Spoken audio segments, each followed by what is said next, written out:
Tix, on se retrouve maintenant pour parler d'une marque qui va et vient.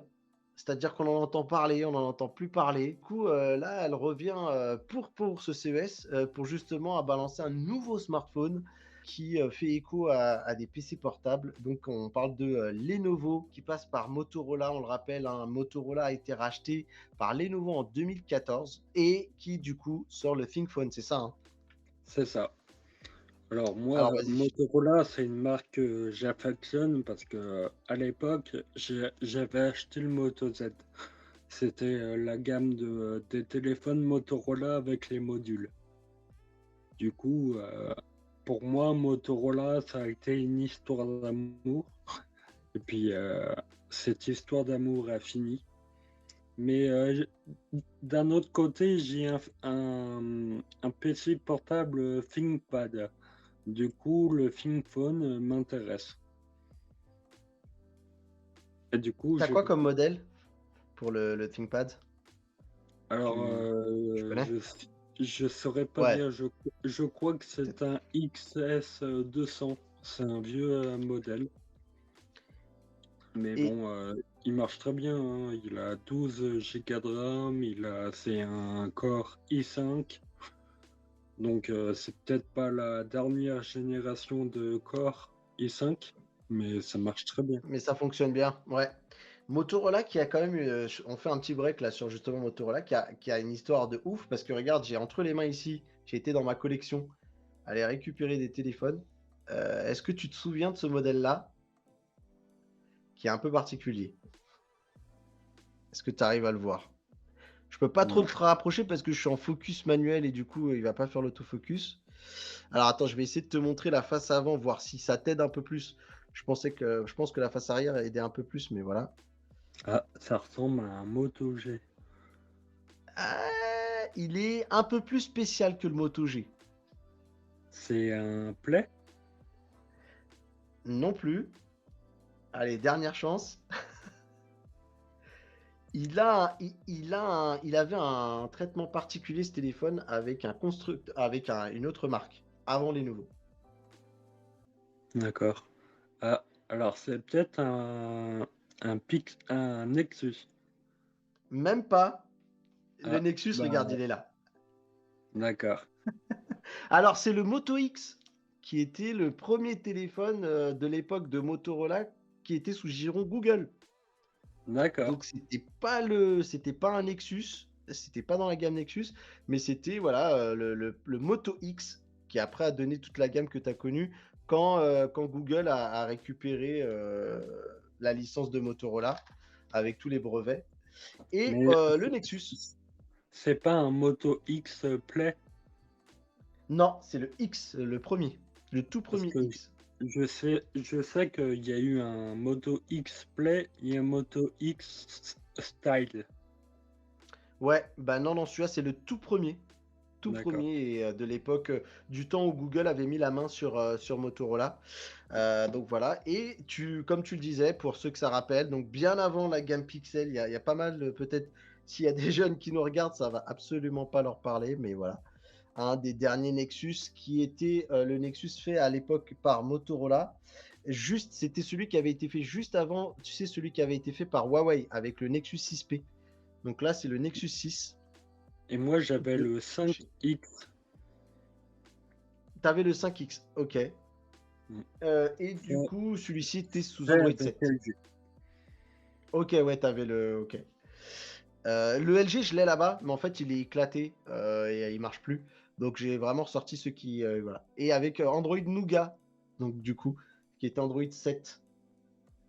Donc D'accord. voilà, ça c'était pour le petit instant, voilà, j'ai quelques vieux, modèles dans ma collection. J'en ai profité pour les sortir et allez, Mm. j'en profite, j'en fais une dernière parce que celui-là, il est intéressant. Tu m'as dit en anecdote juste avant, en off, tu me dis: «Mais attends, moi j'ai un pote», c'était un pote, hein, c'est ça que tu m'avais dit, qui était même plus au courant que Motorola avait été racheté par Lenovo C'est ça. et est-ce que tu te souviens de ça? Qu'est-ce que c'est que ça? J'ai Je du vais te mal un montrer peu à la voir. Ouais, bah, je vais te montrer la face avant, ça va t'aider. Ça devrait te donner la réponse. Ah, BlackBerry. Exactement. Et ce BlackBerry-là, alors il était allumé, hein, c'est un peu ballot. Ah voilà. Et il était un peu allumé, je vous le déverrouille. Juste pour la petite anecdote, celui-ci, ce BlackBerry-là, était fait à l'époque avec Lenovo, parce que Lenovo avait acheté la licence BlackBerry. C'est-à-dire, ils n'avaient pas acheté le constructeur. BlackBerry construisait plus de téléphones déjà à l'époque, mais par contre, ils avaient acheté la licence et donc ils avaient le droit de concevoir des téléphones BlackBerry. Mais c'est Lenovo qui Par était contre, derrière cette histoire. Alors, Itch, ils ont fermé, non, si tu parles de BlackBerry, tout à fait, hein, BlackBerry, ça y est, c'est dead de chez dead. Agadia nous confirme qu'il nous voit bien. Mais ouais, c'est dead de chez dead, BlackBerry. Ça a bien vécu parce que ça devait mourir depuis un bon moment et ça a été sauvé plein de fois. Et voilà. Et celui-ci, pour votre information, il est sur Android 8. Donc j'ai plus exactement le nom du modèle. Ah oui, c'était Oreo. C'était le petit. Alors je sais pas si on va bien le voir. Ouais, on le voit, ça va. C'était le Oreo, Android 8. d'accord. Voilà, c'était un petit délire. Voilà, pour vous remettre un petit peu des petits souvenirs comme ça, de trucs qui sont déjà très loin pour nous. Apparemment, ce téléphone, il est inspiré du ThinkPad X1 Carbon Gen 11. Moi, j'étais resté sur des vieux modèles. Je connaissais les tablettes et après, je connaissais les ThinkPad, je crois que c'était les T60, T61, donc c'est des très très vieux modèles. Voilà, mais le form factor des PC portables n'a pas vraiment beaucoup changé, hein. Moi, je le connais, je le vois bien comme ça. Ici, ils ont notamment plutôt misé sur plutôt la qualité de fabrication et la fiabilité plutôt que sur la technique. C'est un téléphone qui est d'abord d'ailleurs destiné plutôt aux entreprises plutôt qu'à nous consommateurs lambda. Je sais que toi tu le regardes Batix, mais que ça va pas être très simple en tout cas pour l'acheter. On va casser le suspense tout de suite. Il est vendu quand même 999 €. Ah, Alors, voilà. Alors, c'est quoi l'intérêt de ce téléphone? Ici, ils ont ciblé, donc, comme je le disais, au niveau des matériaux, ils ont une conception. Alors, j'étais obligé de lire mes notes, hein, excusez-moi, parce que c'était un peu tendu. En fibre d'aramide, que je connais pas du tout, mais qui se veut être plus résistant que l'acier ah, sur le téléphone, ce qui est très très drôle, hein. D'ailleurs, blague à part, tu vois là le design qui monte du dos du ThinkPhone, c'est le même que celui du Moto X. Tu sais, les petits dessins là, la petite mosaïque, ça ressemble de ouf en fait. C'est exactement ça. Ensuite, il a une certification donc qui est la 1000 standard, 1000 donc MIL standard 810, et j'ai écrit comme un cochon quelque chose. elle est H1, connue. pardon. Elle est connue, cette certification. Elle est utilisée chez nos amis de Crosscall. Ah ouais, exact. Ok. Crosscall, hein, qui fait des téléphones très résistants, des trucs de baroudeurs et même chez les chefs de chantier. Attendez, bougez pas parce que regardez, on est bien, bougez pas, on fait ça en direct. Batik, si je dis pas de conneries, regarde, on va faire ça comme des professionnels. Autant donner une plus-value le maximum possible. Regarde ce que j'ai sous la main. Et ben voilà, comme ça, on a un cross-call. Voilà, pour donner un petit peu, pour montrer aux gens à quoi ça ressemble.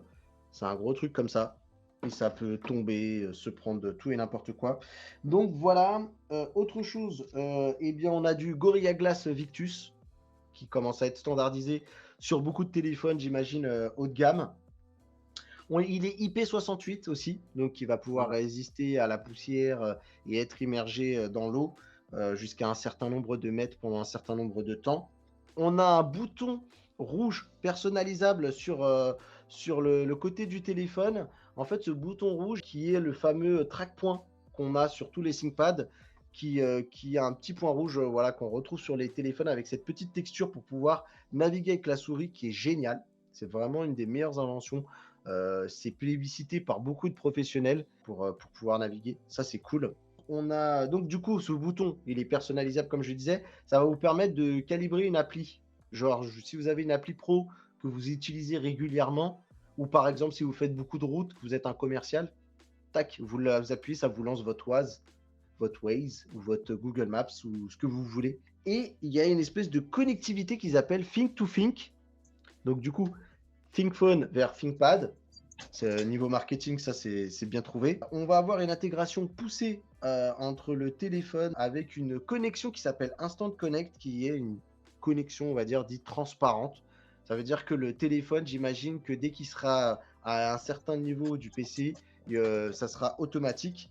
Dedans, vous pourrez faire plein de choses. Vous aurez un presse-papier unifié, c'est-à-dire que dès que vous ferez un copier-coller, copier sur le téléphone ou autre, eh bien, vous pourrez le faire le coller, par exemple, directement sur votre PC. Vous pourrez faire aussi vous aurez des notifications unifiées, pareil aussi, un peu comme le Continuity d'Apple. Vous aurez vos notifs de vos téléphones qui vont apparaître directement sur Windows sans avoir, j'imagine, à rajouter de launcher particulier. Je sais que, par exemple, pour Android, si tu mets le launcher de Microsoft, tu peux avoir ce genre de fonctionnalité, mais il faut accepter d'utiliser le launcher de Microsoft, qui n'était pas ouf. Ensuite, on aura le dépôt de fichiers aussi également. Vous pourrez faire un copier-coller d'un fichier sur votre téléphone ou d'un fichier sur votre PC. Ça va dans les deux sens. Pouvoir vous envoyer voilà, des fichiers à la volée, comme ça peut être très cool. Et la dernière, la petite cerise sur le gâteau, l'app streaming, qui va vous permettre de lancer n'importe quelle application de votre téléphone sur votre PC. Oui, Il vas-y, faut, tu il voulais faut, réagir, je crois, Mathieu. il faut dire que Motorola a une sorte de DeX, ça s'appelle Ready4. C'est leur solution pour communiquer avec le PC. Ouais, C'est comme ça qu'ils arrivent à former un écosystème téléphone PC. ouais, tout à fait, ouais. Et il y a aussi un des trucs que j'ai pas percuté, enfin que j'ai pas donné encore et qui est vraiment, je trouve aussi très intéressant parce que Apple aussi a lancé ça il y a pas super longtemps de mémoire. La webcam et hotspot instantané, c'est-à-dire que je pense que vous pourrez utiliser les caméras de votre téléphone comme webcam. D'accord. Et autant vous dire que bon, on se dit aujourd'hui sur les PC, on a tous plus ou moins des webcams. Mais par exemple, si tu veux utiliser une seconde caméra pour montrer un truc, quoi, faire une démo sur un truc, ça peut être très cool. Pour les specs plus du téléphone, on est sur un 8 Plus Gen 1. Je vais te montrer un site, je sais pas si tu le connais, qui s'appelle Kimoville, qui est Ah, plutôt bien fait pour avoir plein d'infos sur le téléphone. Il réunit beaucoup de choses et c'est vrai que c'est un de mes collègues qui m'en avait parlé. Moi, je l'avais déjà vu, mais j'avais jamais trop prêté attention. la dernière fois, je me sentais comme un poisson dans l'eau parce que tu étais sur GSM Arena, mais, Ouais, mais mais du coup, Kimoville, je suis pas très habitué. d'accord. En fait, ce qui est cool, par exemple, c'est que pour les gros amateurs de specs, genre bien tous les détails, par exemple, on a le Antutu ici sur Kimoville, tu as directement les chiffres Antutu sur le téléphone. Ce qui est dommage, c'est que sur Tu le celui-là, prononces tellement ouais. bien. Ouais. Alors Antutu, Antutu, ça dépend, voilà, ça dépend des teams. Mais je pense que c'est Antutu qui a gagné en vrai, hein. Je pense que c'est Antutu. Du coup, on va retrouver ouais, l'ensemble des spécificités. On a un écran 6,6 pouces en OLED, en POLED, ils appellent ça. Et c'est de la définition Full HD+. 189 grammes, il est 5G, Android 13, l'ouverture pour le 50 mégapixels f1.8. On a une caméra selfie de 32 mégapixels. Il est bien sûr Wi-Fi 6E aussi pour ceux que ça intéresse. Au niveau du stockage, 256 Go, 8 Go de RAM. 1 000 euros, tu payes vraiment, je pense, le côté pro et, Surtout et l'intégration. comment dire, la résistance, quoi, la Ouais, certification 1000, la certif. elle coûte cher. Ouais. Et je pense aussi, tu payes aussi le côté logiciel, on va pas se mentir, tu sais, le côté intégration avec le PC, les notifs instantanés, le copier-coller instantané, les échanges de fichiers, l'app streaming, je pense que tout ça en fait partie. Et Écoute, puis la c'est un finition. téléphone qui est sympa. Oui, et la finition aussi, sans doute, ouais. Écoute, je trouve que c'est un tel plutôt sympa. Malheureusement, je le trouve peut-être un peu cher. J'essaie de me mettre dans la peau d'un professionnel. Quand c'est ce genre de tarif-là, s'ils passent un peu à côté, tu vois, si ta com, elle est pas assez bien foutue pour bien leur faire comprendre l'intérêt qu'ils vont avoir avec justement ce côté proximité avec le PC, j'ai peur qu'ils se ruent plutôt vers un iPhone, tu vois. C'est là Oui, où pour mais moi, ils doivent je tirer pense leur que épingle du jeu. je pense que ceux qui vont vers un iPhone, c'est parce qu'ils ont un Mac. Et ceux Ouais, qui ont un ThinkPad vont peut-être privilégier le ThinkPhone. c'est vrai. Bon, en tout cas, c'est Donc, un chouette téléphone. mmh, c'est bien joué de la part de Motorola, je pense. Ouais. Ouais, et puis le côté, voilà, proximité entre ThinkPad, ThinkPhone et tout, marketingment parlant, ça peut faire mouche. Par contre, ouais, moi, je pense qu'il faut vraiment qu'ils ils aillent vraiment dans un marketing, on va dire, presque agressif, c'est-à-dire appeler les entreprises ou demander aux revendeurs de bien, pourquoi pas essayer d'orienter les gens en leur disant: ah bah vous savez pas, vous avez des ThinkPad, bah regardez du côté de la téléphonie, on a le ThinkPhone qui va merger votre PC et votre téléphone sur un même écosystème. Vous allez pouvoir faire des trucs à la volée. Ça peut être très cool. Mmh. Donc Et je puis, pense que c'est ça. je trouve que c'est la dernière façon qu'a trouvé Motorola pour percer sur le haut de gamme.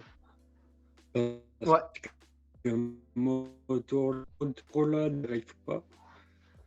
Et du coup, si là, ils n'y arrivent pas, je sais pas comment ils vont y arriver. non, on est d'accord, hein. Je pense que Lenovo sera peut-être prêt à jeter l'éponge avec la marque, tu vois.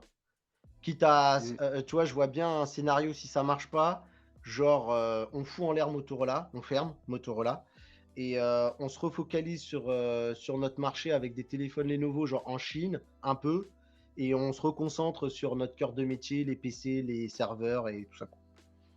mmh. Je pense que ça Parce va que être, c'est un peu le scénario. Lenovo a racheté IBM à l'époque et Oui, ils ont quand même une belle place sur les ordinateurs portables. Donc, et les serveurs aussi, beaucoup. oui, les serveurs. Du coup, je me Ouais. fais pas trop de billes pour eux. Mais c'est vrai que pour Motorola, c'est compliqué, quoi. Ouais. D'ailleurs, juste comme ça, tu vois, comme j'avais bien travaillé le sujet, pour rappel, ce que tu dis est très juste, rachat d'IBM, en fait, ils ont racheté la partie PC serveur d'IBM. IBM continue, mais plus dans le service, dans le cloud. Ils ont racheté en 2004 IBM pour 1,25 milliard de dollars. Voilà, comme ça, on donne la petite info. Les gens le savent peut-être pas ou s'en rappellent peut-être plus. Moi, je m'en souvenais plus du tout. Voilà. Du coup, on sent hein, quand même que Lenovo, quand on refait l'historique, ils tâtonnent de ouf parce que Motorola, avant Motorola, BlackBerry, on sent qu'ils. Et des fois, on a eu nous-mêmes, rappelle-toi, des téléphones Lenovo de temps en temps, tu vois. Ils ont fait des Mmh. va-et-vient. Un coup, ils sortent en Europe, un coup, ils arrêtent. Merci à toi d'avoir regardé cette vidéo. N'hésite pas à aller nous voir sur Twitch. Si tu veux me soutenir, tous les liens sont dans la description. On se dit à très bientôt. Restez connectés.